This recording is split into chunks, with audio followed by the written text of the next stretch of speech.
All right, this is part two of the conversation that we started in our last episode where we talked about this question of does it have to take all of that, right? Does it take all of that to land your next skip level promotion? In our last episode, we talked about this for those of you who are looking externally, who want to land a new role or a promotion externally. And I talked about how, again, for most people, they look to others who have done something similar and they say, well, that person didn't have to do all that, or I didn't have to do all this when I was landing my director level role or my senior manager role. So why should I have to do all this now? And they get stuck in their head. They get stuck in their ways in terms of what it took to get to where they are, forgetting that what it took to get you where you are is not what it's going to take the rest of the way. Okay. And so in last episode, I covered in depth how a lot of people, a lot of leaders are not very, they're not very keen to share publicly all of the work that they did, all of the work they may have done with someone like myself in one of my programs, right? They're not very keen to go out there and talk about, who they were before and the mindset work and the fears and all of that. That's sort of like the kind of thing that you keep to yourself. In a way, we actually call our program lovingly, we call it the messy behind the scenes because that's where the work happens so that you can show up as that polished leader. But in our last episode, we talked about that from the external lens.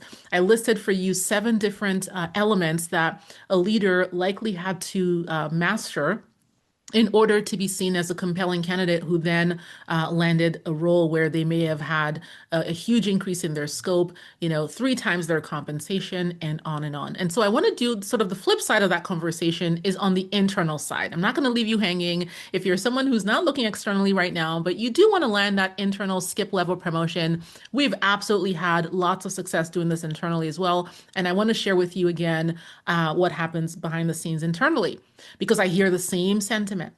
In fact, I was in conversation with someone recently, and this comes up a lot. This is one of those conversations that happens often where someone will say to me, well, all the other VPs didn't have to do that. Somebody else was promoted to VP. She didn't do anything record breaking. You're talking about record breaking year. Why should I have to do a record breaking year when everybody else who's in that role didn't have to do that? Okay, so I'm going to address that in today's episode.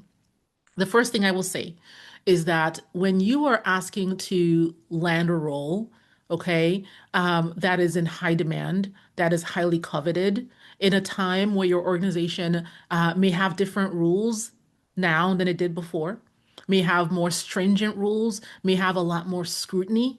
That's the key word. I would say in the last decade or two, it's scrutiny. Scrutiny is the word, okay? Where they're scrutinizing everything. Every year, there's more scrutiny.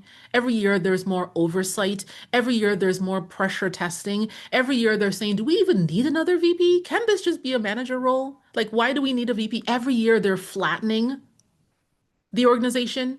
You cannot be looking at somebody else who landed their role 2, 3 years ago and comparing yourself to that person and saying, well, they didn't have to do all that. Not to mention, you really don't know what they had to do. Similar to last week's episode, this is the same thing. You really don't know what they had to do. Okay? You are only seeing a small portion of what really happened behind the scenes. You are only seeing a small portion of the conversations that they had, of the preparations that they did. Okay. And I see all of it because I am the coach. I am the person who puts the programs together that leads people to these outcomes. So I'm going to share with you into this conversation just a few of the things that it takes to land an internal skip level promotion to the executive ranks. Okay. Okay. Let's get into it. Number one, similar to last week, the mindset. You do have to face the gremlins. I talked about the mindset gremlins last week, okay? The idea that you have this voice in your head that's likely telling you, who are you to think you can do this? Why do you think this is for you? Why do you think you're the right candidate, right? Shouldn't you just settle? Shouldn't you just wait one more year? Shouldn't you wait until you've been a director for another 5 years before you're ready for a VP role? Those voices, right? Is this the right time? What about what's happening at home and your family? What about, is this the right time? Shouldn't you wait until things are more stable, right? It's all the same stuff. It's just the fear masking itself as logic. It's the mindset gremlin. You have to face it. You have to use the right tools, okay, to annihilate that voice, or it will keep you in the same place because you're already doing well. Okay, you're already doing well. You're already making great money. You're already doing great work. There's no urgency unless you create one, unless you have your own internal sense of urgency that's driving you. So you do have to face the mindset gremlins. That's number one. Number two, you have to be fearless. You have to be fearless. You have to be bold.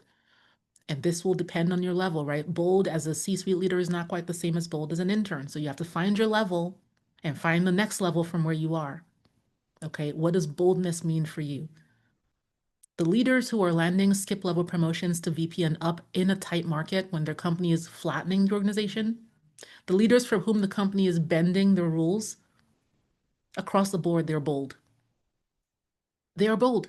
They're not timid. They're not shy. They're not the people in the corner. No, they are the ones with the bold ideas. They're bold. They're bold in their ideas. They're the ones raising their hands for stretch assignments. They're taking on those stretch assignments that put them in a different product, a different location, a different part of the globe. Okay? They figured out how to be opportunistic while appearing collaborative. The company is restructuring. They're the ones putting the proposal together. Hey, I want to take on this additional team. I want this to roll under me. You just laid off that person. I'll take that role underneath, and here's what I'll do with it. They're putting proposals together. They're not showing it to you, right? They're not showing it to you, but they best believe they're figuring out how to be opportunistic while appearing collaborative. They're looking at the organization and figuring out the opportunities as they're happening and figuring out a way to insert themselves as the leader while you're waiting for someone to tap you on the shoulder. They're having roles created for them because they had the boldness. They were not waiting on the sidelines. Okay, they were bold in their ideas. They were bold in their projects. They were bold in their execution of said projects. They were bold in the partnerships they formulated within their organization, right? They were bold in disrupting the status quo. They didn't just say, well, that's the vendor we've always used for this, so we're just going to go. No, they were bold. They went first principles. They broke things down and built them back up. That's the kind of boldness we're talking about. They saw an opportunity. They put a compelling proposal together and they pitched it. And maybe it flopped the first time or the second time. And guess what? The third time it worked. They got the promotion while you're waiting. You're waiting patiently for your turn, right? They were bold in their asks. They asked for the capex. They asked for the budget. They asked for the team. They kept asking. They didn't give up while you were jumping from one company to the other because you didn't get the approval you needed. You said, well, they're not ready, and you moved on to start over somewhere else. They figured out how to get better in influencing and persuading and convincing, and they got what they wanted, right? They were bold in their ability to lead their teams. They were bold in the questions they asked of those teams to unlock more out of them. I can talk about boldness all day, but that's what it takes. And for many of you, this is your edge. This is the thing standing in your way, is you're too timid, you're too shy, you're waiting for someone to roll out the red carpet for you, and it won't happen. It won't happen. Okay? You have to figure out what the next level of boldness is for you at the level that you're seeking.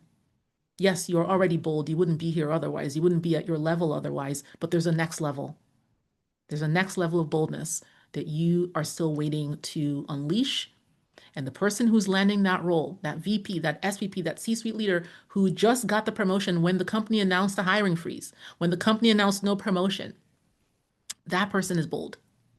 And just because you're not seeing all the moves they're making because you don't, it's on a need to know basis, you're not in the room when they're making the pitches, doesn't mean it's not happening.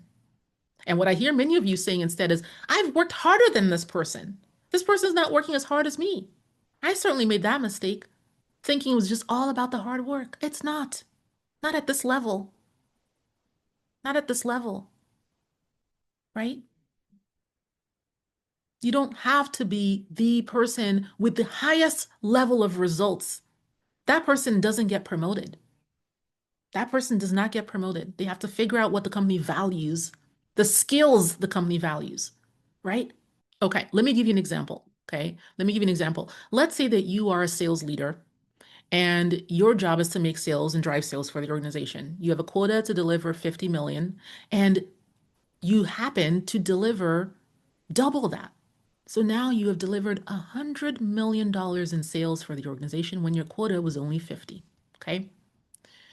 Now you might say, well, automatically that's a promotion. I've delivered more numbers for this organization, more than anyone on the team.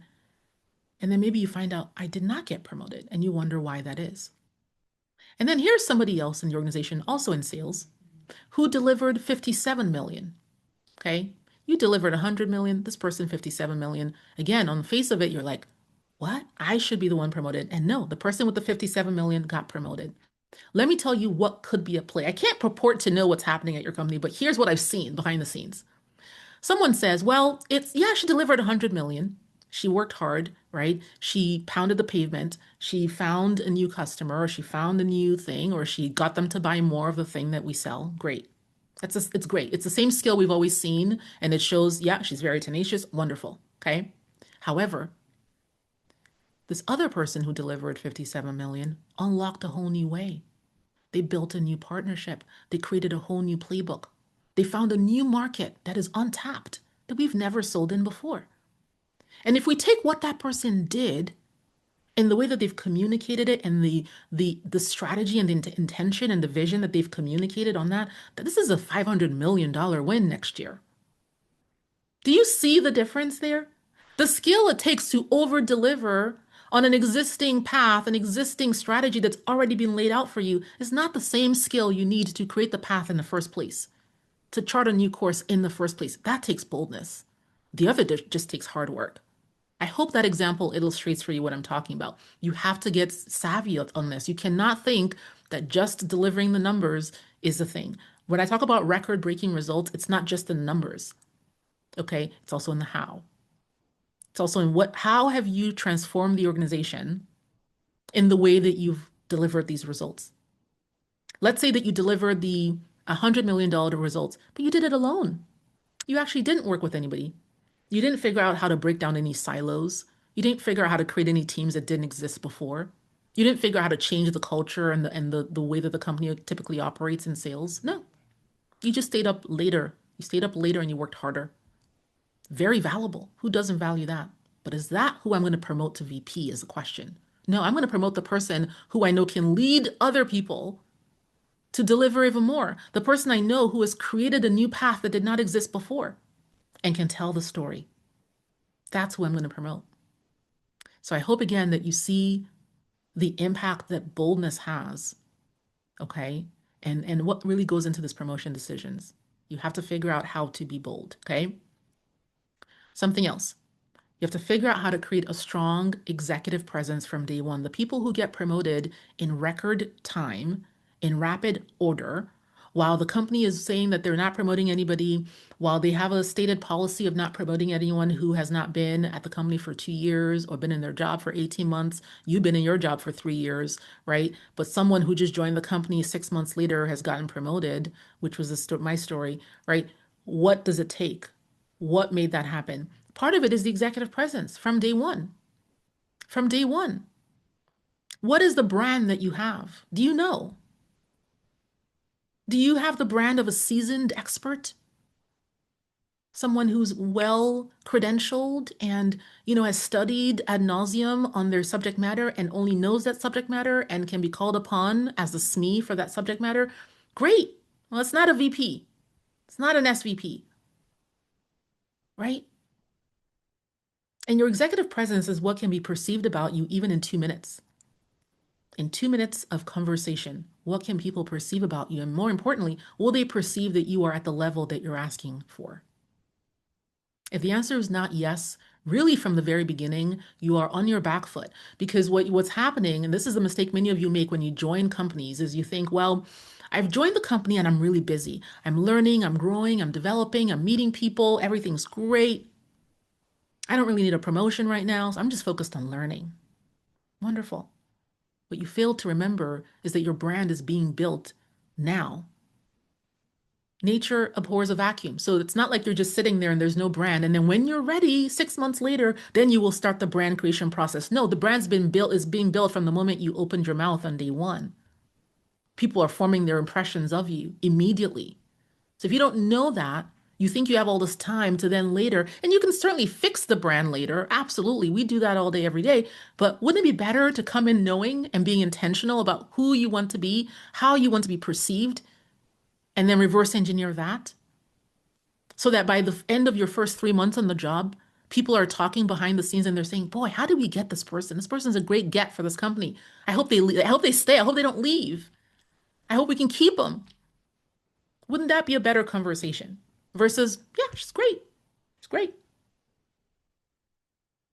right? That's an executive presence that you create. It doesn't just happen. You create it from day one.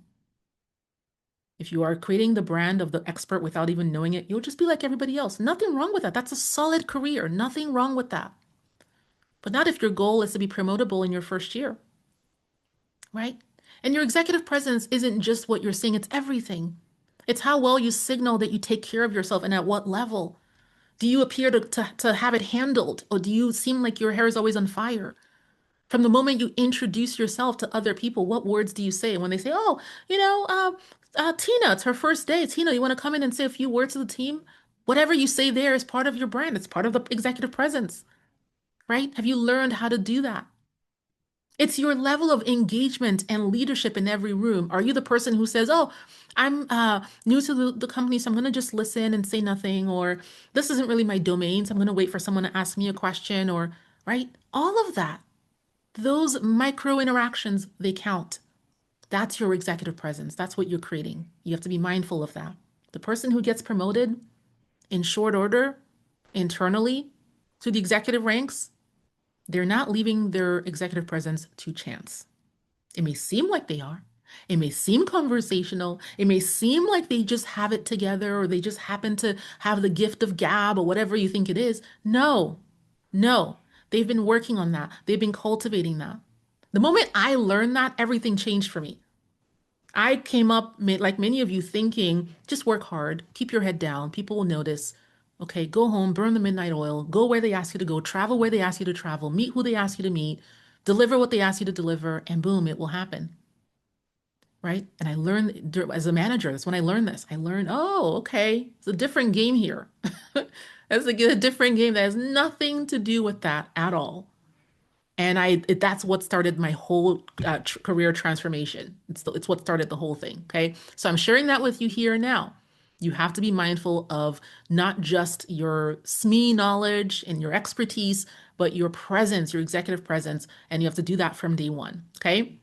My next point here, for those of you who want to land internal promotions and you're wondering, does it take all that? Do I have to do all this? Yes, you do. Okay, and here's my next point. You have to deliver outsized value. Yes, you do have to deliver outsized value. You're not going to sit here and executive presence your way into a promotion. You have to have substance. You do have to have results. You do have to have outsized value. Does that mean that you are delivering everything individually by yourself? No. But you do have to have your leadership associated with outsized value in the organization. Okay, I was talking to somebody recently who said to me, "Yeah, that person got promoted to VP, and really, she didn't really do any. She didn't do any special projects. She didn't do any like record-breaking results or any of that." And I said to her, "Well, sometimes it's not necessarily that you single-handedly do a record-breaking year or record-breaking results by yourself. It's that even in conversation, sometimes even a question that you ask, if well formulated, can change the trajectory of the conversation and lead the organization to, a different outcome than they would have gotten otherwise." Right? I said, do you know how this person, you don't know. You don't know what meetings they were in and what they said and how it was received. You don't know how they led the conversation and how they showed up. Sometimes it's via a question to your team. You have to realize the higher up you go, it's not just what you can do with your own two hands, it's what you can unlock in other people. And so, how well are you doing that? If your company delivers $100 million, is your leadership directly attributable to that outcome? Or are you seen as someone who just happened to be in the right place at the right time where $100 million just kind of fell from the sky, right? This is what we're talking about. As a leader, it won't just be you delivering, it's how well you can unlock that across the enterprise. If you're not doing that, you're not going to get promoted to VP. Okay, period. That's the way it works. All right. The next point here is about relationships and, initiating, nurturing, and leveraging relationships. I make that point all the time that this is really about people. And if you think you're going to come in and again, just hard work your way through it, you're missing out because people are important. You will need the approval. You will need the consensus. You will need the buy-in from others in the organization. You ought to know who those people are likely to be, who would need to weigh in on a promotion decision. And you ought to be building a strong, strategic relationship with those people. You ought to figure out who you have professional chemistry with and leverage that. Okay. If you're not doing that and you're burying your head in the sand and thinking, I'm just going to work hard, you will find yourself disillusioned at the end of the day. Okay. So you have to really be building and leveraging those relationships internally, and you cannot leave it up to chance. This is where a lot of people will say, well, Stella, I've met everybody. I joined the organization, I've met everybody, I've had my one-on-one meetings, but now what? Now I don't know what else to do. Like, what are we discussing in these one-on-ones? I get that question a lot. What should I be discussing? I just met the CEO. They said they want to meet with me again, but I don't really know what to discuss. Yeah, if you don't figure that out, what will happen is the meeting will fizzle. They'll realize that they added monthly meetings with you prematurely on their calendar and they've got other things to do, and then they'll just cancel them or they'll push them out until they become irrelevant. And so you have to be mindful of how are you going to leverage those relationships you've already built such that they think it as important to meet with you on schedule. So something to consider. Something else that you'll want to consider for internal promotions is a career development plan. What is your career development plan? Okay, those people who are landing these promotions, they are not just sitting down waiting for, again, for the opportunity to fall in their lap. They are co-creating a career development plan with their leadership. Okay, whether that's happening at lunch, whether that's happening on a spreadsheet, whether that's happening in an offsite, it's happening. Okay, and you're not privy to that, which is why you think they just happen to land this role while you've been working hard. No, this has been a topic. Okay, they've been meeting with this person, they've been discussing, they have a formalized career development conversation. That is what that is intended to do, is to figure out, okay, if your next role is VP and you're currently a director, these are the competencies and the skills and the experiences and the exposure that we ought to be co-creating for you such that when that time comes, it's a no-brainer. Okay. There are no detractors. Everyone's on board. That's what that looks like. If that's not happening and you are not initiating that, okay, you're on the sidelines and the promotion is likely not going to happen. Okay. They are also communicating their results effectively. That's another big one. They're not missing out on the opportunity to communicate the results. That 100 million, that 57 million, okay, across the enterprise, they're doing it. They're doing the road shows. Okay. They have a travel plan to make sure that people are seeing and hearing from them across the organization. And that's the sort of thing that leads to a promotion. So does it take all that? Does it really take all that to land an internal promotion? You betcha it does. And just because you're not seeing someone else do it and they're not showing you every single thing they're doing day to day and who they're talking to and who they're networking with does not mean they're not doing it. Okay. And you absolutely can too. And that's why I did this episode, so that you know what it takes. You're not relying on publicly available information that people are generously sharing on their LinkedIn. You're not relying on the generosity of your colleagues and your bosses. You now are arming yourself with information that will put you in the driver's seat so that you can make that internal promotion happen in record time. And again, as always, if you know that this is an area that you don't know that you have all the support that you need, and you know that you would like to be more equipped, you would like to feel more supported, you would like to have the tools, the partnership, you would like to get direct coaching from me, get in touch. Okay, click the link in the show note for the Career Catapult Executive Coaching Program. Let's discuss if that's right for you, and let's get you in that next role as Senior Director, VP, SVP, or the C-suite. We'll see you soon.